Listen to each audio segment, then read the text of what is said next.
បាទសូមគោរពជំរាបសួរពុកម៉ែបងប្អូនទាំងអស់គ្នាដែលកំពុងធ្វើការប្រភេទកូឡាបាទឥឡូវនេះខ្ញុំបានមានមួយគ្រឿងទៀតដែរជាប្រភេទ Toyota Corolla ឆ្នាំ95បាទឆ្នាំផលិត95បាទ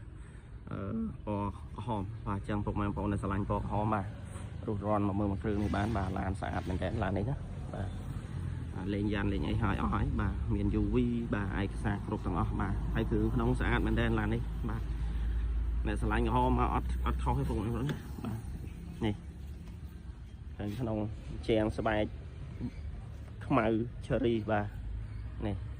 ស្អាតមែនតើឡាននេះបាទគឺក្នុងអែមបាទសិនប្រអប់លេខអីស្អាតមកមើលម៉ាស៊ីនមេបណ្ដោយបាទ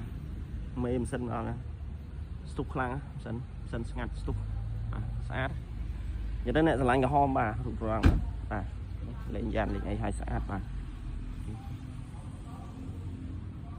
ហើយក៏មានពណ៌ស្លែមកគ្រឿងដែរពុកបងប្អូនបាទពណ៌ស្លែ96បាទលេខស៊ី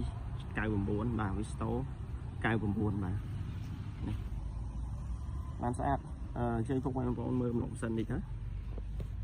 បាទនេះម្លប់សិនពុកបងប្អូនបាទម្លប់សិនថ្មីបាទស្អាតអត់បុកទេបាទតែដាច់លះឡាននេះណាបាទក្លុកក្លៀតអីស្អាតបាទតំតកាត់រៀបចំឲ្យមិញបាទចេញពុកបងប្អូនមើលគូតក្រោយតិចបាទនេះម្លប់សិនវាពុកបងប្អូនអានេះកម្រាលតាប់ឡូបាទអត់តន់យកទៅក្រាលទេបាទកម្រាលតាប់ឡូមានបាទគូតក្រោយបាទថ្មីមែនតើឡាននេះបាទពុកបងប្អូនបាទថ្មីមែនតើឡានស្អាតណាសាច់ដៃស្ងួតហ្មងបាទនេះក្លុកក្លៀតនេះស្អាតទៅអត់បុកទេបាទហើយបាតក្រោមថ្មីមែនតើ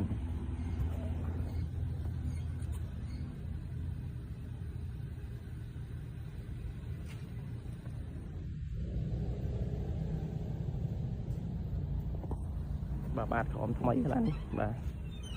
ហ្នឹងហើយចឹងពុកបងប្អូនចាប់អារម្មណ៍បាទអាចយកមើលមួយគ្រឿងនេះបានបាទតម្លៃ3000បាទ3000និយាយគ្នាបាទ3000ចូលការបានពុកបងប្អូនណាបាទពុកបងប្អូនដែលស្រឡាញ់បាទអាចតាក់ទងមកតាមរយៈលេខទូរស័ព្ទ098និង085 36 16 18និង066 ក្រេ5 23បាទទីតាំងនៅផ្លូវព្រៃសរបាទចិត្តបរិយាស្បាបាទណាបាទអញ្ចឹងមានតែប៉ុណ្ណឹងទេបាទសូមអរគុណពុកបងប្អូនទាំងអស់គ្នាបាទសូមជម្រាបលាបាទ